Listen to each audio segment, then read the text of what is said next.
The graduation party was supposed to be the happiest night of my life. I was 24 years old, clutching a flute of cheap champagne in a crowded campus bar, surrounded by classmates who had spent the past 4 years becoming my family. The air smelled like spilled beer and victory. Someone had hung a banner that read, "Congratulations, graduates," in crooked gold letters. Someone else had started a playlist that was 90% songs we had all danced to at freshman orientation. And Professor Kingsley, the legendary biochemist who had mentored me since my first year, had just announced that I was going to Paris. To Alara and Logan, Kingsley raised his glass, his silver hair catching the dim bar light. My 2 brightest students joining my research team at the Sorbonne. The institute pastor doesn't know what's about to hit them. The bar erupted in cheers. MY classmates crowded around us, their faces flushed with excitement and envy. "I heard you 2 are registering your marriage the day after tomorrow," someone shouted. Double happiness, career and love, all at once. You know what they say, couples who marry in Paris are destined for a lifetime of bliss. I smiled, my heart so full I thought it might crack my ribs. I reached for Logan's sleeve, wanting to link my arm through his, wanting to raise our joined hands in a toast to the future we had planned together. We had been inseparable since our first chemistry lab, bonding over late-night problem sets and the shared dream of changing the world through science. He had proposed 6 months ago, on the frozen shore of the campus lake, a ring tucked inside a pair of insulated gloves because he knew my fingers were always cold. I had said yes before he finished the question. My hand was still reaching for his sleeve when he spoke. "We're not going." The words landed like a stone dropped into still water. The bar fell silent. My hand stopped in midair. "Amber's thesis experiment isn't finished yet," Logan continued, his voice flat and matter-of-fact, as if he were reading a weather report. "She's been working so hard, and I can't just leave her behind. And Jill needs me to stay for support." Amber Chen, the transfer student who had joined our department 2 years ago. She was brilliant. I couldn't deny that, a sharp, intuitive mind that Professor Kingsley had praised more than once. But she was also beautiful in a way that made people forget their own names, and she had a habit of looking at Logan with an intensity that made my stomach knot. She was always in our lab, always at our study sessions, always finding reasons to be wherever Logan was that I had told myself I was being paranoid. I had told myself that Logan loved me, that we were getting married, that Amber was just a colleague. And Logan had always assured me, his voice patient and slightly amused, that I had nothing to worry about. Amber's experiment. I repeated. My voice sounded strange to my own ears, distant and hollow. "Logan, we've been planning this for a year. The Sorbonne, the institute pastor. Our wedding in Paris. You're telling me you want to give all of that up because Amber needs help with her thesis." "It's not just her thesis. It's her entire future.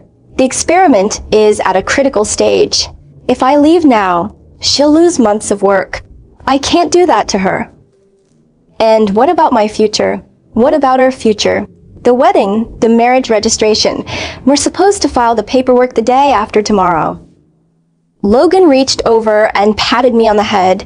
The gesture was casual, almost affectionate, but there was something dismissive in it, something that made my skin crawl. "We can get married anytime. Paris isn't going anywhere, but Amber's experiment won't wait." He glanced at his phone, his expression already distant. "I need to get back to the lab." "Don't drink too much. You know you can't hold your liquor." He turned and walked out of the bar. The door swung shut behind him with a soft click. And I stood there, my hand still frozen in the air where his sleeve had been, surrounded by 30 classmates who had just watched my fiancé choose another woman over me. The silence was suffocating. IT stretched for what felt like an eternity. 5 seconds, 10, 20, before someone coughed awkwardly and said, "Wow, you two have such a great relationship. And you're so generous, always helping others. Really inspiring." I forced a smile. It felt like stretching a wound. Yes, always helping. But something inside me was already shifting. The numbness that had spread from my chest to my fingertips was hardening into something colder and sharper. I turned to Professor Kingsley. "I'm still going," I said quietly. "Paris, the Sorbonne, the research team that I'll go alone." Kingsley studied my face for a long moment. He had been married for 40 years. He had watched his own daughter walk away from a man who didn't deserve her. He knew exactly what I was feeling, and he didn't offer me platitudes. He just nodded and said, "The flight leaves Tuesday, and I'll send you the updated ticket." Logan didn't come home that night. He texted me at 2 a.m. Asterisk, still at the lab. "Amber's cultures are finally showing results, don't wait up." Asterisk, and I lay alone in our apartment, staring at the ceiling, replaying the scene in the bar, the way he had patted my head like a dog. The way he had said, "We can get married anytime," as if our wedding was a dentist appointment that could be rescheduled.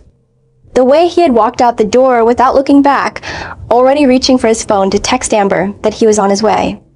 The next morning, I packed my bags, all of them my clothes, my books, my research notes, the ring he had given me on the frozen lake. I left the ring on the kitchen counter, beside a single sheet of paper with the address of the Sorbonne and the words, asterisk, "I'll be in Paris. Don't follow me." Asterisk. Logan texted me 8 hours later, when I was already at the airport. Asterisk, "Where are you? The apartment looks empty. Did you go to your mom's?" Asterisk. I didn't reply. I boarded the plane, buckled my seatbelt, and watched New York shrink into a grid of lights below me. Somewhere in a laboratory on the campus we had shared, my fiancé was helping another woman finish her thesis, and somewhere over the Atlantic, I was beginning the life I should have started years ago. Paris was not a honeymoon. It was a battlefield. The Institute Pasteur was everything I had dreamed it would be, a cathedral of science, its halls lined with portraits of the giants whose shoulders we stood on. Professor Kingsley's research team was small but formidable. 3 postdocs, 2 doctoral students, and me. I was the youngest, the least experienced, the one who had arrived with a broken heart and something to prove, that I worked 18-hour days, that I volunteered for every experiment no one else wanted. I learned French by immersion, stumbling through conversations with shopkeepers and taxi drivers until the language began to feel like my own. The research we were conducting was groundbreaking. A new approach to phage therapy, using engineered bacteriophages to target antibiotic-resistant bacteria. The work was meticulous and exhausting, requiring hundreds of failed attempts for every small success, but I was good at it, better than good. The precision that had made me a star student at our university was honed to a razor edge in Paris. Within 6 months, I had taken over a significant portion of the project's experimental design. Within a year, my name was on 2 published papers. Within 2 years, I was the lead author on a study that was being cited by researchers around the world. Logan, meanwhile, was not doing well that I heard about it through the academic grapevine, the way you hear about a distant acquaintance who has fallen on hard times. Amber's thesis experiment, the one he had sacrificed our future for, had failed spectacularly. The cultures had been contaminated. The data was unusable. Amber had blamed Logan for the mistakes, and Logan, stripped of his confidence, had spiraled. He had missed deadlines. He had been removed from projects. Professor Kingsley, who had once called him one of his brightest students, had stopped returning his calls. He started emailing me 6 months after I left. The first message was brief and breezy, as if nothing had happened. Asterisk, "Hey, heard you're doing well in Paris. That's great. I'm thinking of coming out to visit. Maybe we can talk." Asterisk. I didn't reply. The emails kept coming, growing longer and more desperate. Asterisk, I made a mistake. I know that now. Amber was never what I thought she was. Please, can we just talk? Asterisk. I archived every message without reading past the first line. The man who had patted me on the head and told me Paris could wait was now waiting for a reply that would never come. The confrontation came at the International Microbiology Conference in Geneva 3 years after I had left. I was the keynote speaker, presenting the results of the phage therapy trial that had become the most talked about breakthrough in the field in a decade. 2,000 researchers filled the auditorium, their faces lit by the glow of the massive screens behind me. I was at the podium, calm and confident, walking them through the data that had consumed 3 years of my life. And then I saw him. Logan was sitting in the 5th row, his face gaunt and unfamiliar. He had gained weight. His hair was thinning. The confident, dismissive man who had walked out of that bar was gone, replaced by someone smaller, diminished. Beside him sat Amber, still beautiful, but with a tightness around her mouth that hadn't been there before. I finished my presentation to thunderous applause. During the Q&A, I answered every question with the precision of someone who had mastered her field. And when the session ended and the audience began to disperse, Logan approached the stage. "Alara." His voice was hoarse. "You were incredible. I had no idea you were doing this kind of work." Most people didn't. That's the nature of research. Can we talk? Somewhere private? Please. I've been trying to reach you for years." I looked at him that I had spent 3 years wondering what I would feel when this moment came. Anger, triumph, grief. But all I felt was a vast, clean indifference. "There's nothing to talk about, Logan. You chose Amber's thesis over our wedding. You chose her over me. You don't get to choose me again just because she didn't work out." I know I made a terrible mistake. I've regretted it every day. Please, just give me a chance to make it right. The best thing you can do for me is stay out of my life. I've built something here. Something that has nothing to do with you. And I'm not going to let you tarnish it with your regrets. I turned and walked toward the exit. Behind me, Amber was standing alone, her arms crossed, her expression unreadable. And Logan stood frozen at the edge of the stage, watching the woman he had thrown away disappear into a crowd of admirers. The woman who had waited for him to choose her had stopped waiting. And the man who had told her Paris could wait was learning, 3 years too late, that some doors, once closed, could never be reopened. Third-party objective commentary by Professor Margaret Kingsley, Chair of Microbiology, Institute Pasteur. In 40 years of teaching, I have seen many students waste their potential on partners who did not deserve them.